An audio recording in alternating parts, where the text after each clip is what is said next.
bet you're wondering who I am and why they're here. Well, it's really quite simple. It began with two siblings, a girl named Viola and a boy named Sebastian. Their looks, identical. Big crash, shipwreck, slam, siblings torn apart. At least they have their identities. Viola is now a man. Hi, I'm Cesario, and I'm in love with my boss who's in love with a different girl. Lady Olivia falls in love. Orsino falls in love. Antonio falls in love. Sebastian arrives? What? Lady Olivia marries Cesario, but wait, no, it's Sebastian! Oh, great heavens. Viola's identity is revealed, and she marries Orsino. And Lady Olivia marries Sebastian, again. And Antonio is arrested to never be seen again. Now, we're on a high school stage, and only have 12 minutes left. So I guess it's time for Capulina Drama presents Twelfth Night!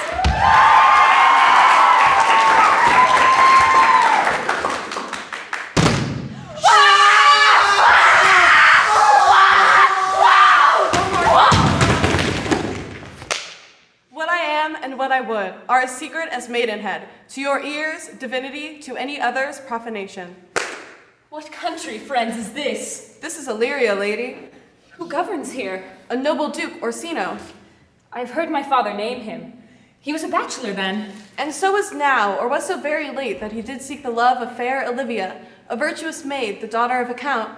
That I serve that lady. I prithee, conceal me and be my aid for such disguise as shall happily become the form of my intent. I'll serve this duke. Thou shalt present me as a eunuch to him. Be you his eunuch, and your mute I'll be. I thank thee. Lead me on.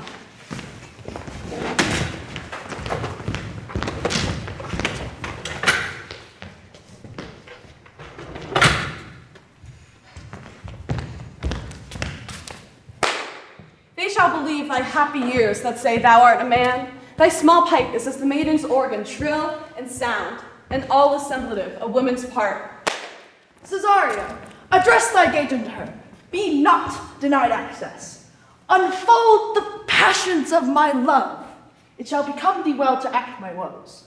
Sure, my noble lord, if she be so abandoned to her sorrows as it is spoke, she will never admit me. Be clamorous and leap all civil bounds, rather than make unprofited return. I'll do my best to woo your lady. Yet, a bearful strife. Whoever I woo, myself would be his wife.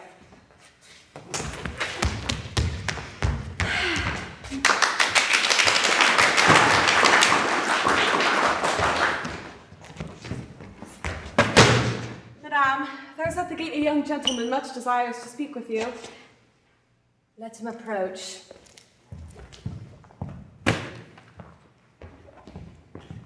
The honorable lady of the house.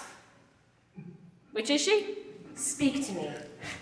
I am a messenger, most sweet lady. My lord and master loves you. Oh, such love could be recompensed through you were crowned the non-peril of beauty. Your lord does know my mind. I cannot love him.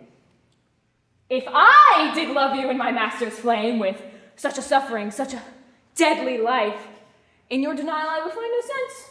Why? What would you? Halloo your name to the reverberate hills and make the babbling gossip of the air cry out, Olivia! You might too much. Not too fast. Unless the master were the man, how now? Ever so quickly may one catch the plague. Get you to your lord. I cannot love him.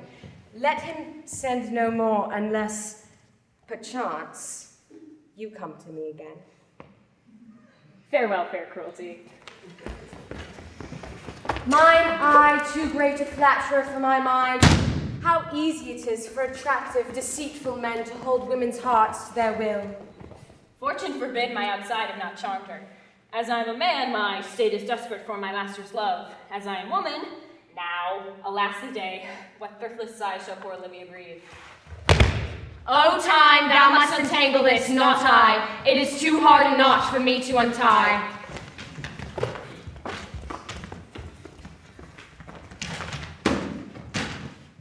Will you stay no longer, nor will you not that I go with you? No, sooth, sir. My determinate voyage is mere extravagancy. If you will not murder me for my love, let me be your servant. Desire it not. Fare you well at once. I am bound to the Count Orsino's court. I have many enemies in Orsino's court. I'll very shortly see thee there. But come what may, I do adore thee, so the danger shall seem sport. And I will go.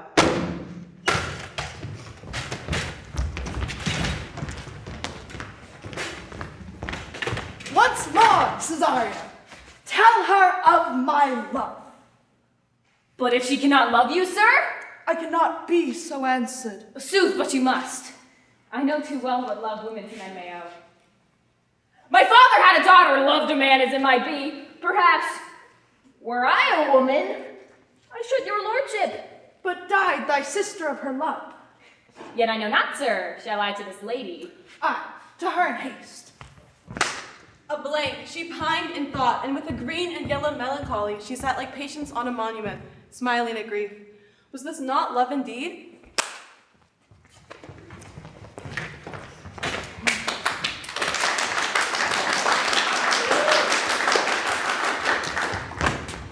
Madam, I come to whet your gentle thoughts on his behalf. I bade you never speak again of him. Dear lady, Cesario, by the roses of the spring, my maidhood, honor, truth, and everything, I love thee! by my innocence I swear, and by my youth I have one heart that no woman has. And so, adieu, good madam.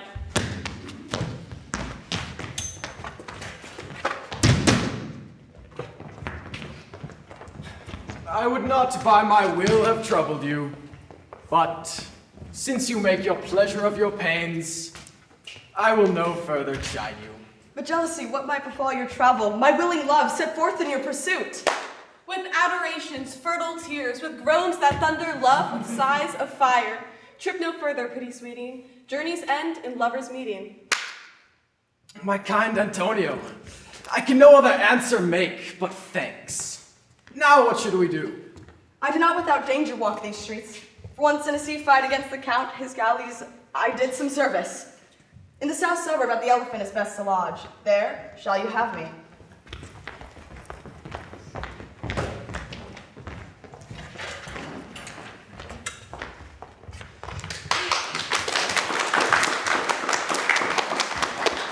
Madame, the young gentleman of the Count Orsino's has returned. I'll come to him. With the same hager that your passion bears goes on my master's grief. Give your true love to my master. How with mine honor can I give to him that which I have given to you? I will acquit you. You, sir, what are you? This is the man Antonio. I arrest thee at the suit of Count Orsino. It grieves me much more what I cannot do for you than what befalls myself. You do mistake me, sir. Oh, heaven themselves, thou hast, Sebastian, done good feet your shame! He named Sebastian. Oh, prove true that I, dear brother, be now taken for you. No, your name is not Master Cesario, nor this is not my nose neither. Nothing that is so. Go to, thou art a foolish fellow. Let me be clear of thee. I prithee, gentle friend, go with me to my house. What relish is in this? How runs the stream? If this were played upon a stage now, I could condemn it as an improbable fiction. Madame, I will. Where's Antonio then? His counsel might do me golden service. There's something in it that is deceivable. But here the lady comes. Blame not this haste of mine. If you mean well, now go with me and with this holy man into the chantry by. What do you say? I'll follow this good man and go with you. Then lead the way, good father.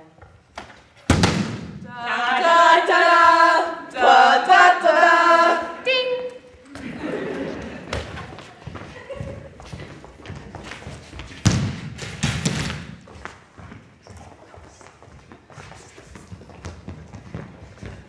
Orsino, that is that Antonio. Notable pirate!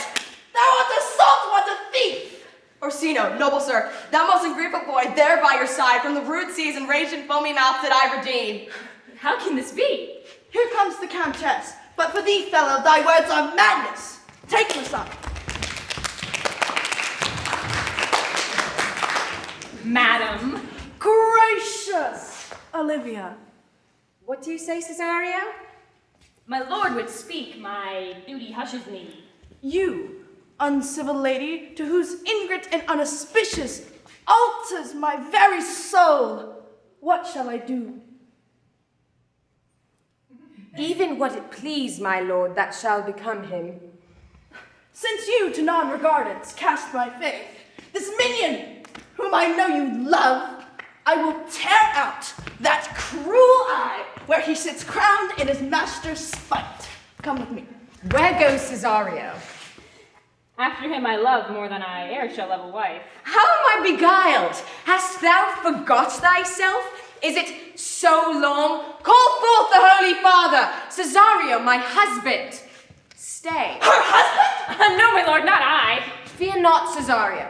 Oh, welcome, Holy Father. What dost thou know hath newly passed between this youth and me? A contract of eternal bond of love, strengthened by the interchangement of your rings. Oh, now this is certainly come! My lord, I do protest. Oh, do not swear! One face, one voice, one habit in two persons, a natural perspective that is and is not. Antonio! Oh, my dear Antonio! Sebastian, are you? Most wonderful!